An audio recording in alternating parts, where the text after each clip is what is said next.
Quand ton fils tue ton mari et t'enferme dans ton propre château, tu t'enfuis. Quand tout un royaume te poursuit, tu te caches. Et quand un chevalier qui a 10 ans de moins que toi te regarde comme personne ne t'a regardé en 42 ans, tu choisis. Pour la première fois, toi-même. Constance se tenait près de l'étroite fenêtre de ses appartements et contemplait la cour intérieure du château de Valcourt.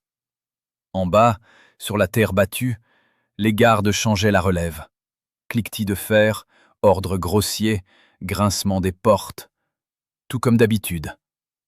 Mais elle savait, il n'y aurait plus rien d'habituel. La porte s'ouvrit derrière elle sans qu'on eût frappé. Constance ne se retourna pas. Elle reconnut les pas. Jocelyn. Il marchait toujours silencieusement pour un homme en cotte de maille, mais elle avait appris à distinguer sa démarche parmi 100 autres.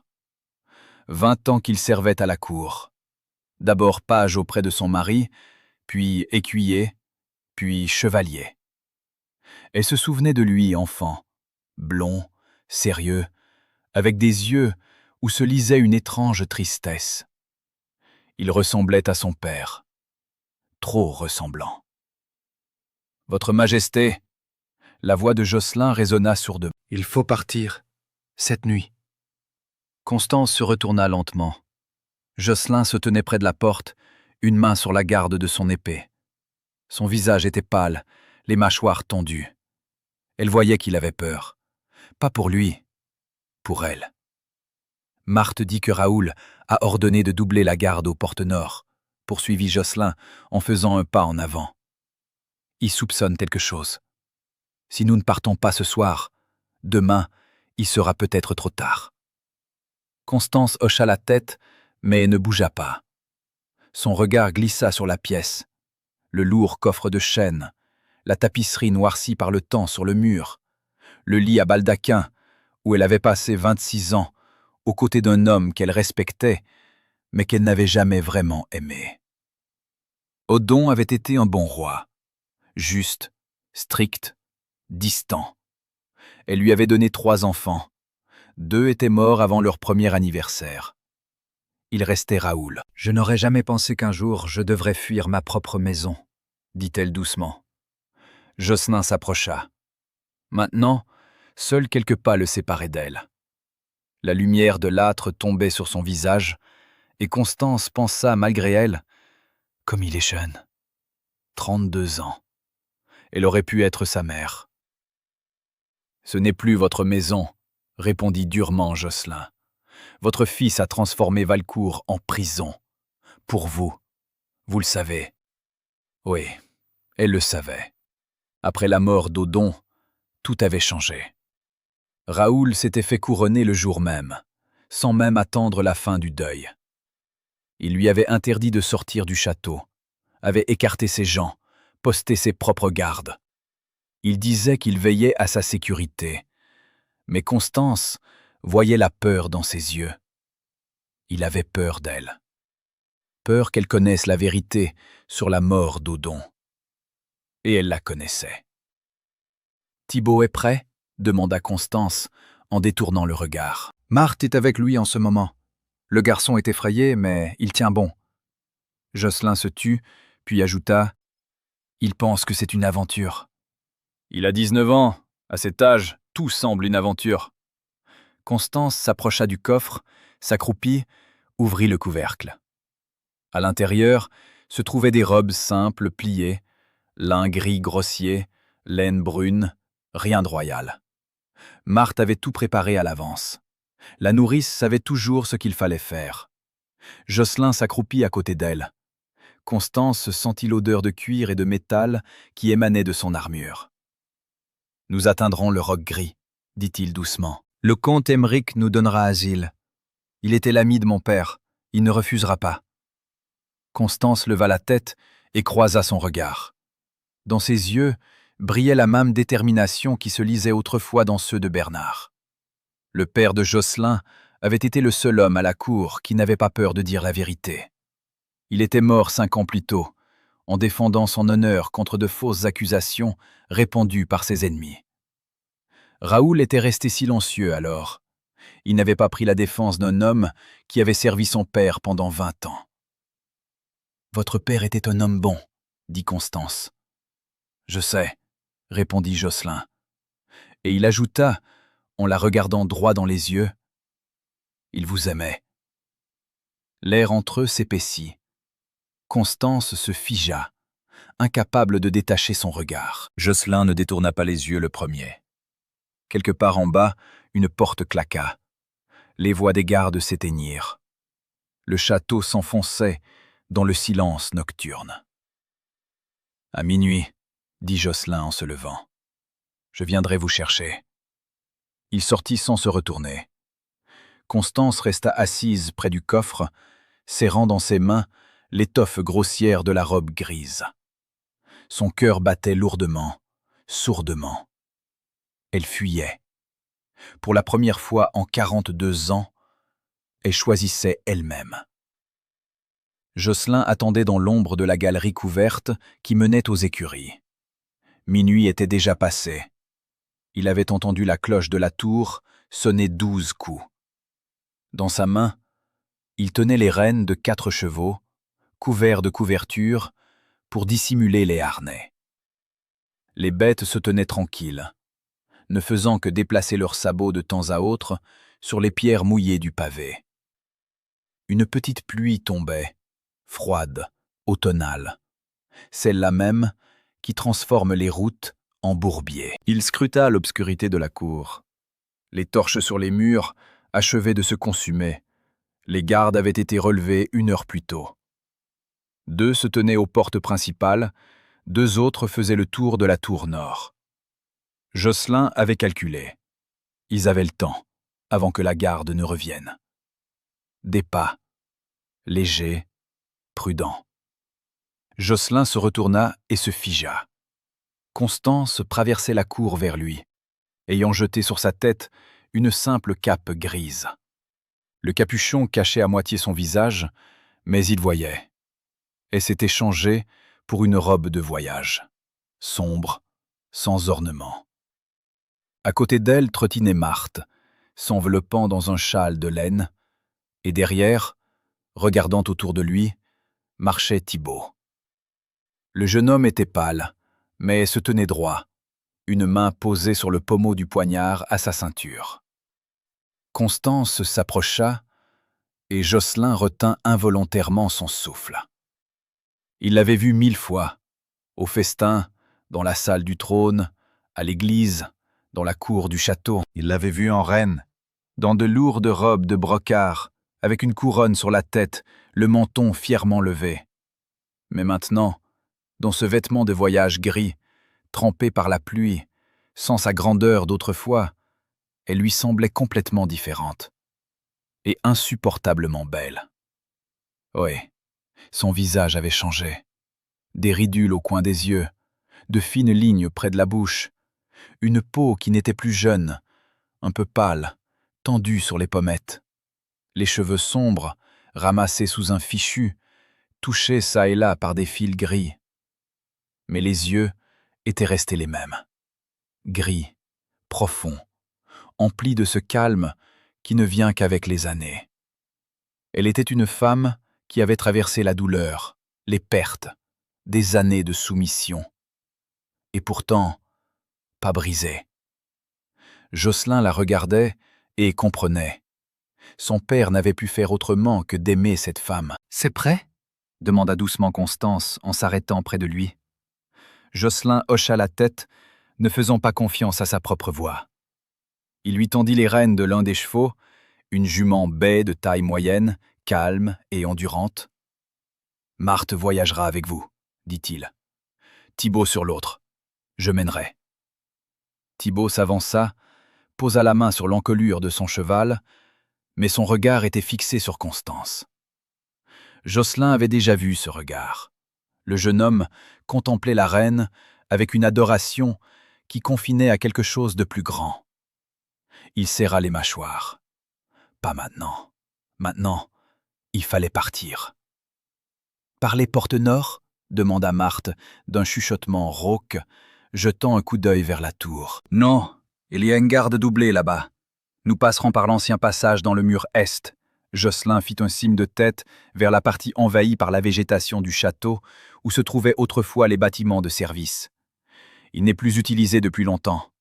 Les portes sont rouillées, mais je les ai ouvertes hier soir. Constance le regarda longuement. « Tu te préparais depuis longtemps, dit-elle à voix basse. « Depuis le jour où votre fils vous a interdit de sortir des murs, répondit Jocelyn. Silence. La pluie redoubla. Les gouttes tambourinaient sur les pierres, sur leurs capes, sur le dos des chevaux. Alors allons-y. Constance saisit la selle, s'apprêtant à monter sur le cheval, mais Jocelyn la devança. Il tendit les mains, les dents à se hisser, et se figea un instant. Leurs visages se trouvèrent tout près. Il voyait les gouttes de pluie sur ses cils, sentait la chaleur de son souffle. Puis elle s'installa en selle, et le moment passa. Marthe grimpa sur son cheval avec l'aide de Thibaut. Le jeune homme sauta lui-même en selle avec aisance, avec l'agilité de la jeunesse. Jocelyn mena son cheval en avant, se tenant dans l'ombre des murs. Ils avançaient lentement, s'efforçant de ne pas faire de bruit. Jocelyn entendait Marthe souffler derrière lui, Thibaut chuchoter quelque chose à son cheval. Et il sentait aussi le regard de Constance. Elle chevauchait derrière, et il savait qu'elle le regardait. L'ancien passage apparut devant eux, une arche étroite, envahie de lierre, presque cachée dans l'obscurité. Les portes étaient effectivement entr'ouvertes. Jocelyn s'approcha le premier, tendit l'oreille. Silence. Seulement le bruit de la pluie et les aboiements lointains de chiens, quelque part dans le village, au-delà des murs. Il se retourna, fit un signe de tête. Constance fit avancer son cheval. Marthe la suivit. Thibaut hésita, jeta un regard vers le château, vers les tours sombres, vers la lumière des torches aux fenêtres de la grande salle. « Thibaut !» appela doucement Constance. Le jeune homme tressaillit et suivit le mouvement. Jocelyn fit sortir son cheval par les portes en dernier. Quand il se retourna, le château de Valcourt se dressait derrière lui. Immense, sombre, silencieux. Quelque part là-bas, dans les appartements royaux, Raoul dormait. Au matin, il se réveillerait et apprendrait que sa mère avait disparu. Jocelyn se retourna et suivit les autres, dans l'obscurité de la forêt. La pluie tombait de plus en plus fort.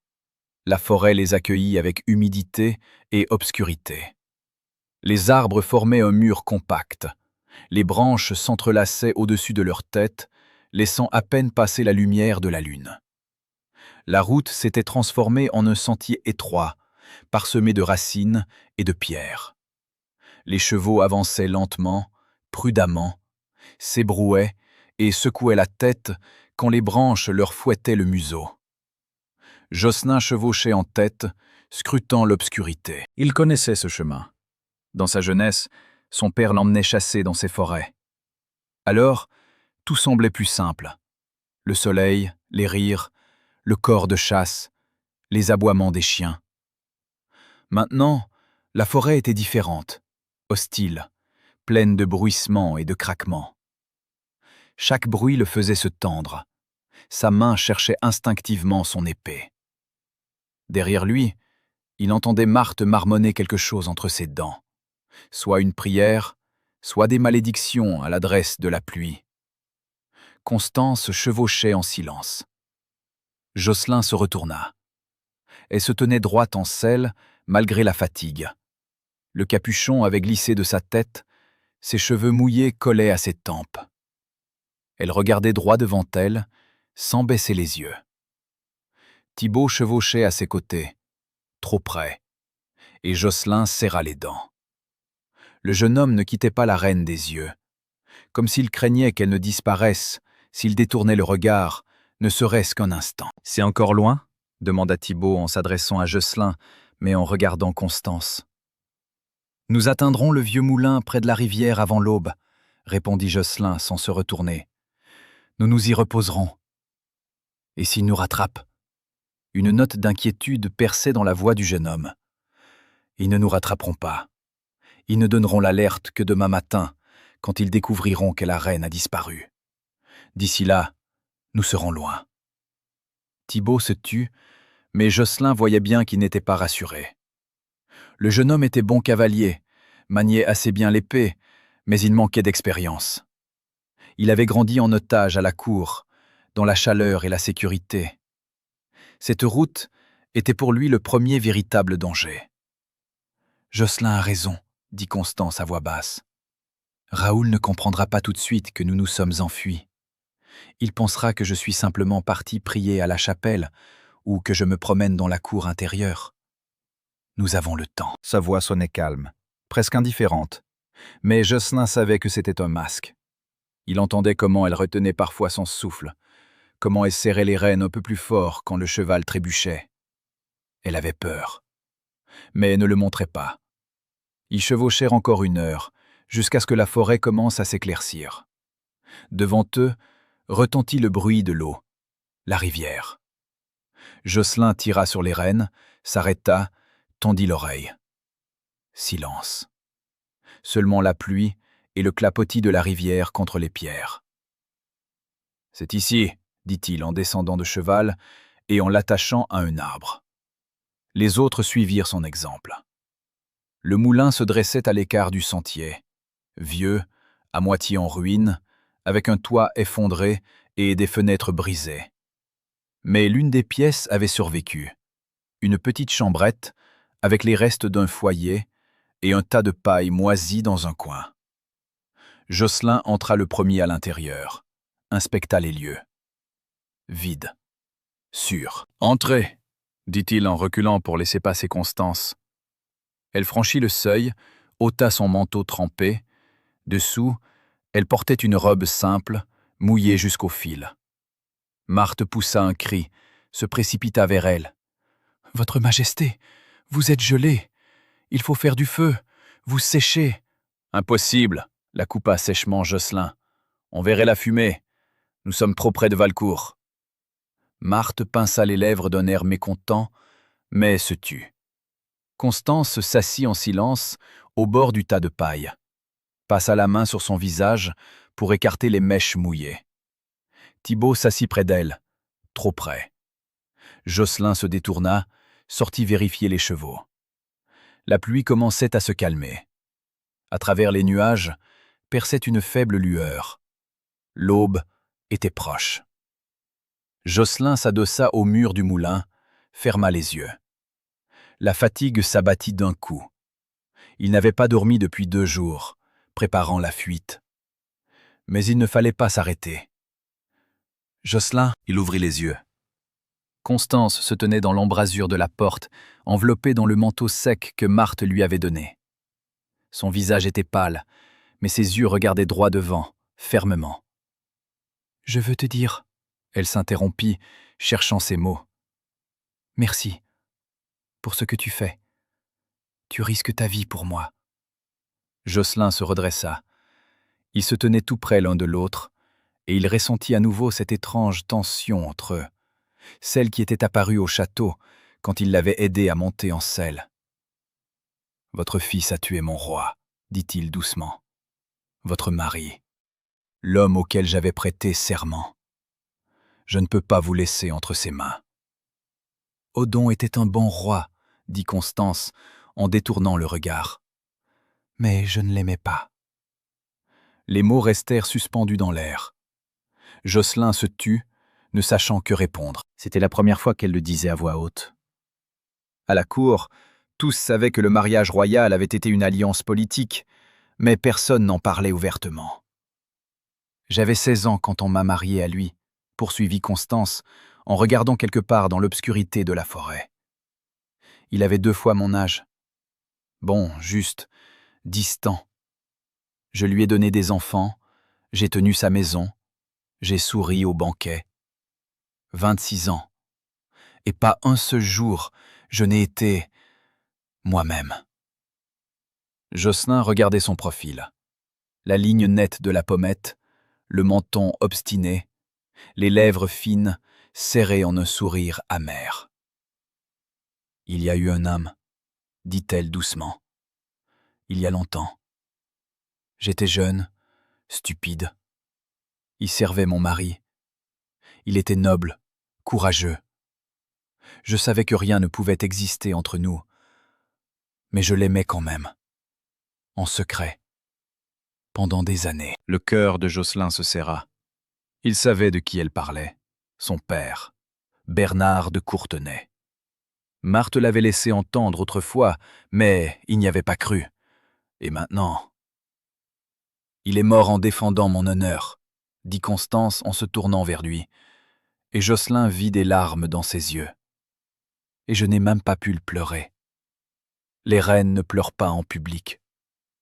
Jocelyn fit un pas vers elle, sans comprendre lui-même ce qu'il faisait. Sa main se leva, toucha sa joue, essuyant une larme. « Il vous aimait, dit-il d'une voix rauque. Je le savais. Je l'ai toujours su. » Leurs regards se croisèrent.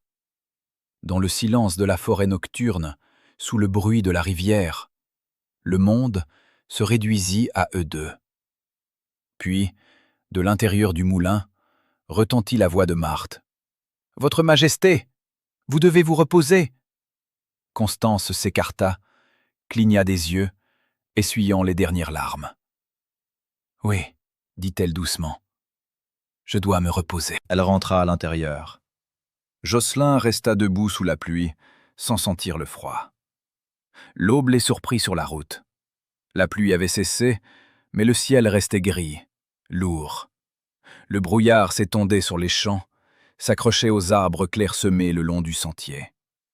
Les chevaux avançaient avec lassitude, tête basse, les sabots pataugeant dans la boue. Jocelyn chevauchait en silence, sans se retourner. Après la conversation nocturne avec Constance, quelque chose avait changé. Il le sentait, cette lourdeur dans la poitrine, cette étrange tension qui ne lui laissait aucun répit. Elle avait aimé son père, pendant des années, en secret. Et lui, il ne savait que faire de cela. « Jocelyn, » l'interpella Thibaut. « Nous devons nous arrêter. Marthe est complètement épuisée. » Jocelyn se retourna. La vieille nourrice avait vraiment mauvaise mine. Les visages gris, les lèvres pincées, elle s'agrippait à la selle des deux mains, se balançant. Constance chevauchait à ses côtés, la soutenant par le coude. « Il devrait y avoir un village devant nous, » dit Jocelyn en tirant sur les rênes. « Petit, à la limite du comté. Nous y attendrons quelques heures. » Le village apparut une demi-heure plus tard. Une dizaine de maisons, penchées au toit de chaume, des enclos à bétail, une petite église au crucifix de travers. Vide. Trop vide. Jocelyn fronça les sourcils, scrutant les alentours. Ni fumée des foyers, ni voix, ni aboiement de chiens. « Que s'est-il passé ici ?» demanda doucement Constance, en s'approchant. « Je ne sais pas. Soyez prudente. » Ils mirent pied à terre devant la première maison. Jocelyn poussa la porte. Elle grinça, s'ouvrit. À l'intérieur, il faisait sombre et froid. Le foyer était éteint depuis longtemps. Sur le sol, gisait un banc renversé, un pot d'argile brisé. Mais il n'y avait personne. « Ils sont partis, » dit Thibaut, en regardant par-dessus l'épaule de Jocelyn. « Où on les a emmenés ?»« Un raid ?» suggéra Constance. Jocelyn secoua la tête. Aucune trace de bataille, pas de sang. Ils sont partis d'eux-mêmes. Sans doute quand la peste a commencé dans le comté voisin. Ils craignaient la contagion. Marthe se signa, murmura une prière. Constance examina la pièce vide, puis acquiesça. « Nous pouvons attendre ici, faire du feu, nous sécher. Personne ne nous verra. » Jocelyn ne discuta pas. Marthe avait vraiment besoin de repos, et les chevaux aussi méritaient une pause. Il conduisit les bêtes dans la vieille grange, leur retira le harnais, leur donna de l'eau du puits. Thibaut l'aidait en silence, mais Jocelyn sentait son regard sur lui, tendu, méfiant. « Quoi ?» demanda-t-il sèchement, n'y tenant plus. Thibaut sursauta, détourna les yeux, Rien. Alors arrête de me dévisager. Le jeune homme serra les mâchoires, mais se tut. Jocelyn comprit. Thibaut avait vu leur conversation nocturne près du moulin. Il avait vu comment il avait effleuré le visage de la reine. Et cela l'avait blessé. « Elle n'est pas pour toi », dit Jocelyn doucement, durement. « Tu comprends cela ?» Thibaut s'empourpra, fit un pas en avant. « Et pour toi, oui ? Tu penses que parce que ton père l'a servi autrefois, maintenant toi aussi tu as le droit de... »« Thibaut !» La voix de Constance résonna depuis la porte de la grange. Pas forte, mais autoritaire. Tous deux se retournèrent et se tenaient sur le seuil, un châle sec jeté sur les épaules. Son visage était sévère, ses yeux froids. « Laisse-nous, » dit-elle en regardant Thibaut. Le jeune homme se figea, puis baissa la tête et sortit en silence. Constance attendit que ses pas s'évanouissent, puis se tourna vers Jocelyn. « Que se passe-t-il » Jocelyn se détourna, se mit à vérifier la sangle de la selle. « Rien. Le garçon est amoureux. Il est jaloux. Ça passera. »« Jocelyn, regarde-moi. » Il se figea, se retourna lentement. Constance se tenait tout près, quelques pas seulement les séparaient. Dans la pénombre de la grange, son visage semblait pâle, presque spectral. Mais ses yeux regardaient droit devant, exigeants. « Toi aussi, tu es jaloux ?» demanda-t-elle doucement. Jocelyn resta silencieux. Que pouvait-il dire ? « Oui, je suis jaloux. Jaloux du souvenir de mon père, du jeune homme qui te regarde comme une déesse, du roi qui a dormi à tes côtés pendant 26 ans. Jaloux de tout ce qui a existé avant moi. »« Je n'ai pas le droit d'être jaloux, » dit-il finalement d'une voix sourde. « Pourquoi ? » ?»« Parce que je... » Il s'interrompit, ne sachant comment continuer. Constance fit un pas de plus. Maintenant, un bras tendu les séparait. « Parce que tu as 10 ans de moins que moi ? Parce que je suis la veuve de ton roi ? Parce que j'ai aimé ton père autrefois ?» Chaque mot frappait comme un coup. Jocelyne serra les poings. « Oui, » exhala-t-il, « pour toutes ces raisons. » Silence. Quelque part dehors, un cheval hennit. Dans la maison, Marthe faisait teinter la vaisselle, marmonnant pour elle-même. « J'ai 42 ans, Jocelyne, » dit doucement Constance. « J'ai vécu une vie que d'autres ont choisie pour moi. Mon père m'a mariée. Mon mari m'a faite reine.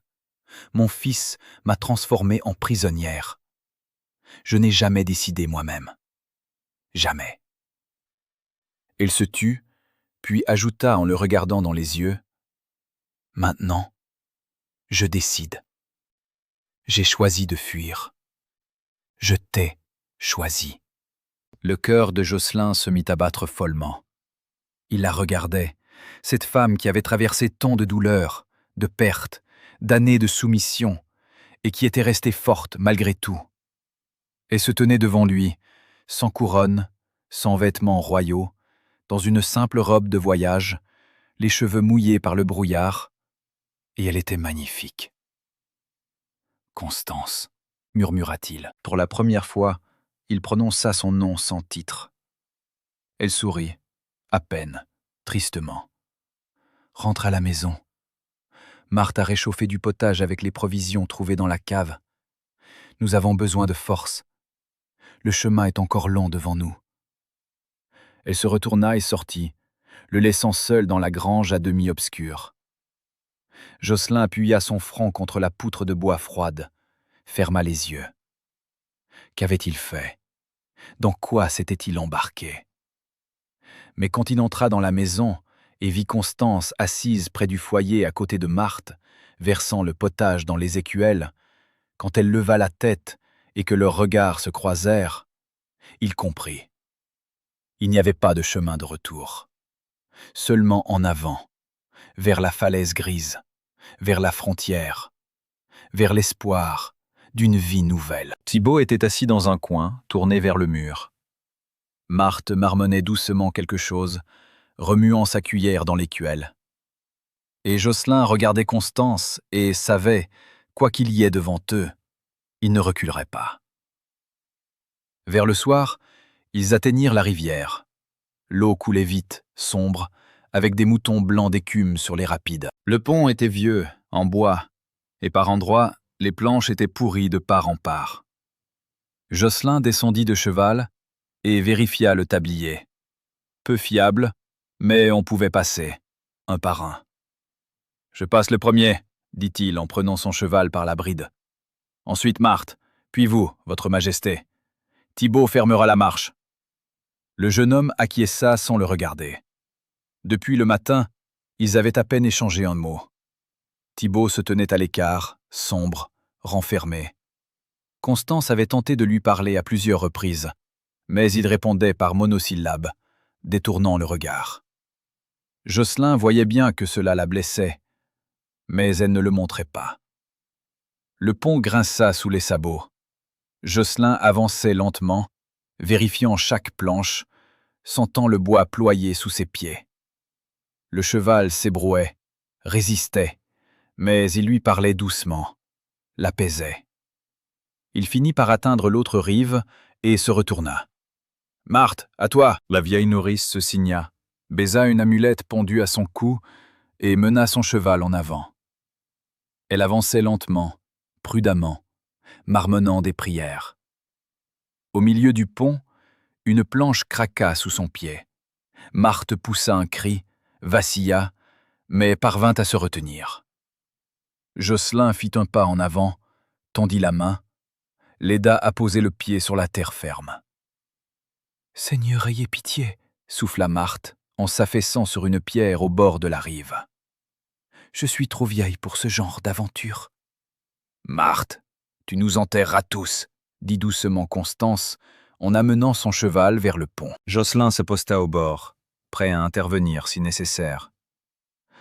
Elle menait son cheval avec assurance, calmement, sans se presser. Elle marchait droit devant elle, sans regarder en bas l'eau bouillonnante. Jocelyn la contemplait en se demandant « Comment fait-elle » Elle se tient ainsi, comme si elle ne craignait rien. Comme si ces 2 derniers jours n'étaient pas une fuite, mais un simple voyage sur les routes. Constance parvint au milieu du pont et s'arrêta. Elle tourna la tête, regarda la rivière. Le vent agitait ses cheveux, sombres, striés de gris, qui s'échappaient de son fichu. Jocelyn voyait son profil, net, austère, beau. « C'est ici que Bernard et moi nous sommes rencontrés pour la première fois, » dit-elle doucement. Et ses paroles parvinrent à Jocelyn par-dessus le bruit de l'eau. « Il y a 25 ans. Je me rendais à une entrevue avec le roi Eudes. Le pont était neuf alors. Et moi, j'étais une jeune sotte qui croyait que la vie était un conte de fées. » Jocelyn se taisait, ne sachant que répondre. « Il se tenait là, exactement comme toi maintenant, » poursuivit Constance. « Il a accueilli notre cortège, nous a salués au nom du roi. Je l'ai regardé, et se tut, puis eut un rire léger. Je suis tombée amoureuse sur le champ, au premier regard, comme dans les chansons des troubadours. » Marthe, assise sur sa pierre, soupira. « Je me souviens de ce jour, » dit la vieille nourrice. « Tu n'as pas pu manger de la soirée. Tu restais là, pâle, silencieuse. Et le lendemain, tu as vu le roi Eudes, vieux, grisonnant, sévère, et tu as compris ce que serait ta vie. » Constance hocha la tête, le regard toujours fixé sur l'eau. « Pendant 26 ans, j'ai été une épouse fidèle. J'ai donné naissance à des enfants, j'en ai enterré 2. J'ai tenu la maison, reçu des ambassadeurs, souri.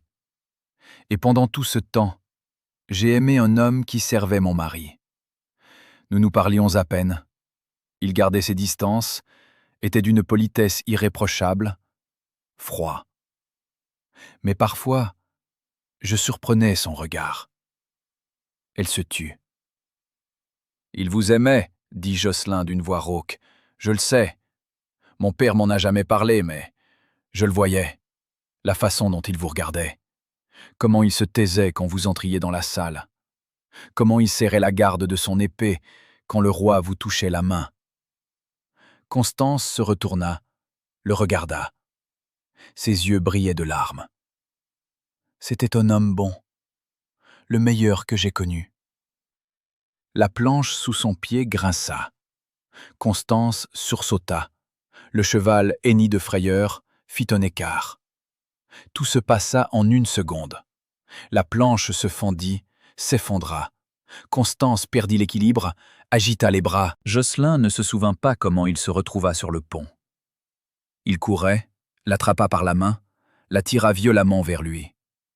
Ils tombèrent ensemble sur les planches intactes, le cheval passa au galop, rejoignant la rive. Jocelyn était allongé, serrant Constance contre lui, sentant son cœur battre follement, ses doigts agrippés à son manteau. « Tout va bien », murmura-t-il dans ses cheveux. « Je suis là. Tout va bien. » Elle ne le lâchait pas. Elle tremblait d'un tremblement léger, le visage pressé contre sa poitrine. Jocelyn la tenait, lui caressait le dos, sentant la peur la quitter peu à peu. « Constance !»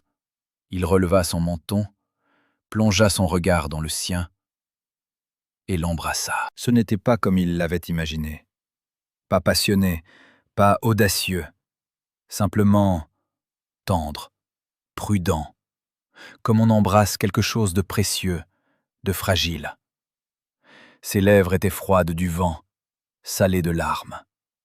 Elle se figea un instant, puis répondit au baiser, doucement, timidement, comme si elle ne croyait pas que cela arrivait vraiment.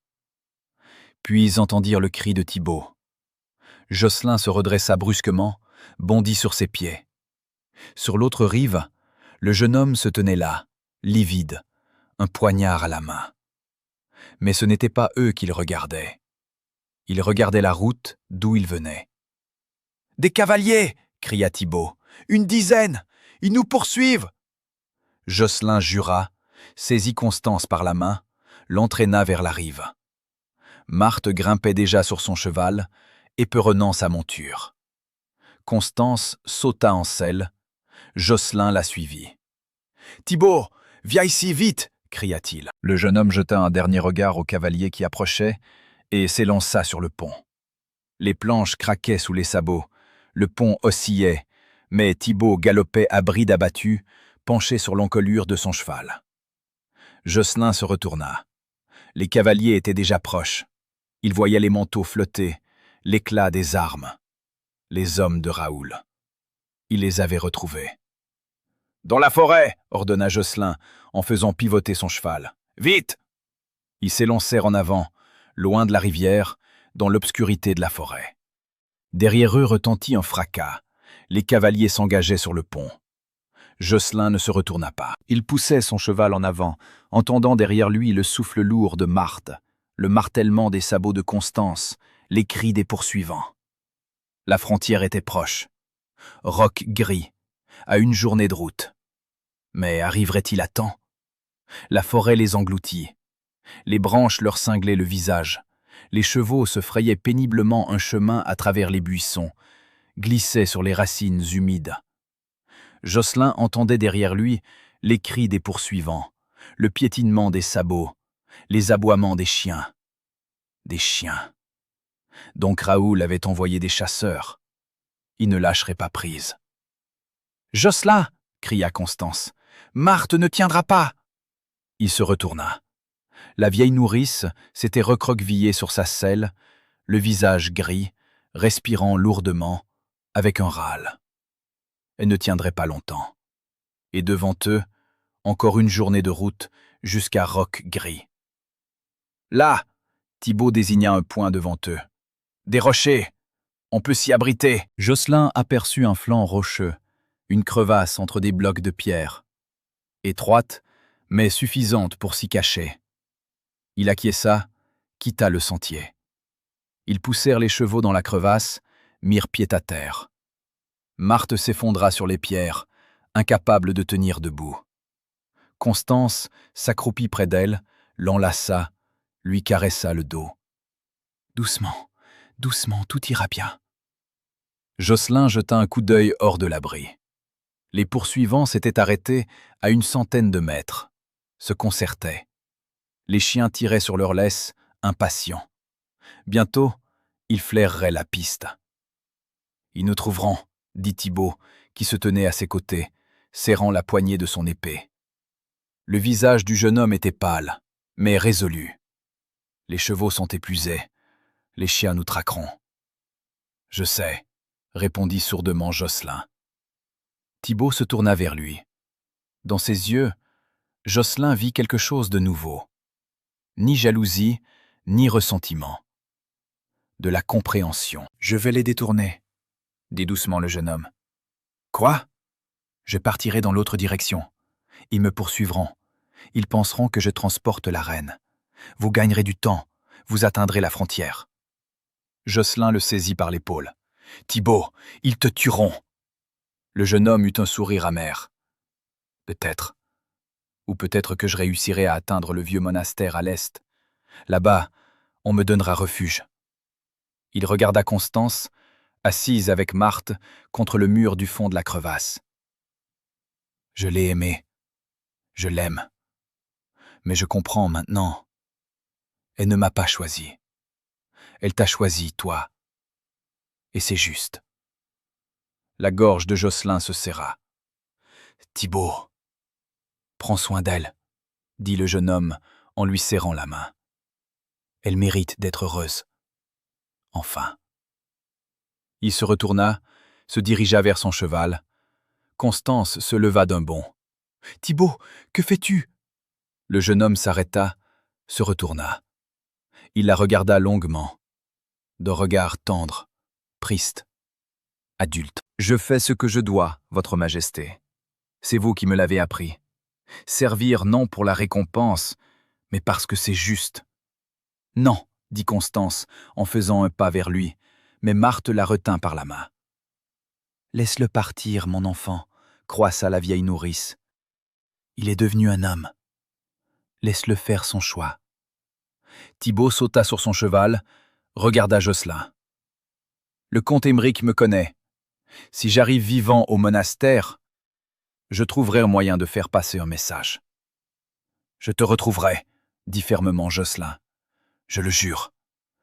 Quand tout sera fini, je te retrouverai. » Thibaut hocha la tête, puis il regarda Constance une dernière fois, porta la main à son cœur, geste ancien de respect, et s'élança, droit vers les poursuivants. Ils entendirent son cri, fort, provocateur. « Par ici, chien de Raoul! Suivez-moi » Aboiement de chiens, martèlement de sabots. Les poursuivants firent volte-face, se lancèrent à sa poursuite. Les bruits s'éloignèrent, se dissolvèrent dans la forêt.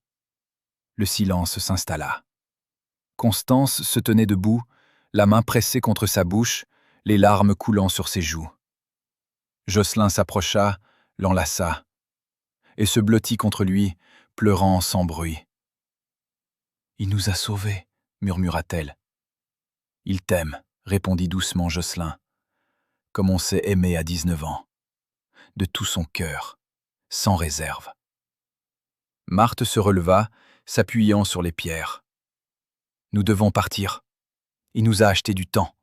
Il ne faut pas le gaspiller. » Ils sortirent de la crevasse.